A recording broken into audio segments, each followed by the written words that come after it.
सारनाथ के हलचल भरे शहर में राहुल नाम का एक युवा और महत्वाकांक्षी व्यक्ति रहता था। सफलता की निरंतर खोज से प्रेरित होकर उन्होंने खुद को अपनी ही आकांक्षाओं की जटिलताओं में उलझा हुआ पाया। काफी दौलत और पहचान हासिल करने के बावजूद एक खालीपन उनकी आत्मा को कचोटता था।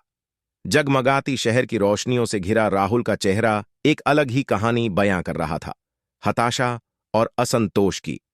उनका हृदय भौतिक सफलता से भी अधिक गहन किसी चीज की चाहत रखता था। एक दिन, मानो किसी अदृश्य शक्ति द्वारा निर्देशित होकर, राहुल ने बुद्धिमान आर्षि गौतम बुद्ध के बारे में सुना, जो शहर के बाहरी इलाके में एक शांत मठ में रहते थे। उत्तर खोजने के लिए दृढ़ संकल्पित, राहुल प्रबुद्ध व्यक्ति की सलाह लेने के लिए यात्रा पर निकल पड़े। मठ शांत बगीचों के बीच खड़ा था और हवा शांति से भरी हुई थी। चिंतित लेकिन आशावान राहुल बुद्ध के पास पहुंचे, जो बोधि वृक्ष के नीचे गहरे ध्यान में थे। बोलने की हिम्मत जुटाने से पहले वह एक पल के लिए झिझके। महान ऋषि, मैंने सफलता हासिल की है, लेकिन मेरा दिल भारी है। मैं सच्ची संतुष्टि पाने के लिए मार्गदर्शन चाहता हूं। बुद्ध ने अपनी दयालु आंखें खोलीं और राहुल की आंतरिक अशांति को स्वीकार किया। बैठो मेरे दोस्त, अपने दिल पर जो बोझ है उसे साझा करो और साथ मिलकर हम वास्तविक संतुष्टि का रास्ता खोज लेंगे। राहुल ने अपनी सफलता के साथ आए खालीपन को स्वीकार करते हुए अपने संघर्षों को उजागर किया। बुद्ध ने राहुल के असंतोष के वास्तविक स्रोत को समझते हुए सहानुभूतिपूर्वक सुना। शांत मुस्कान के साथ बुद्ध ने अपना उपदेश शुरू किया। सफलता केवल धन और प्रशंसा में नहीं मापी जाती है।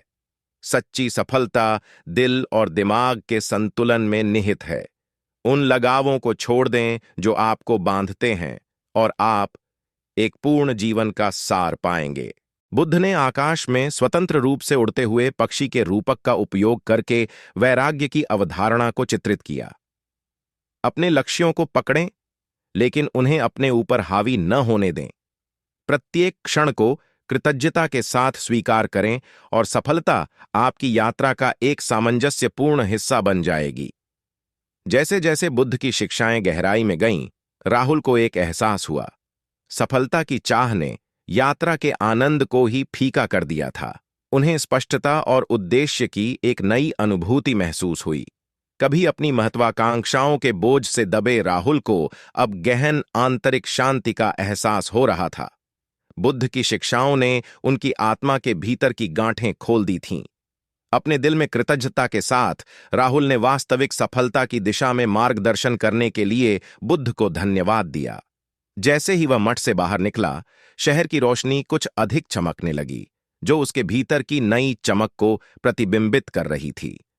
सारनाथ शहर में राहुल के परिवर्तन की कहानी सड़कों पर गूंजती रही, जिसने दूसरों को सफलता की अपनी परिभाषाओं का पुनर्मूल्यांकन करने और यात्रा में ही पूर्णता खोजने के लिए प्रेरित किया।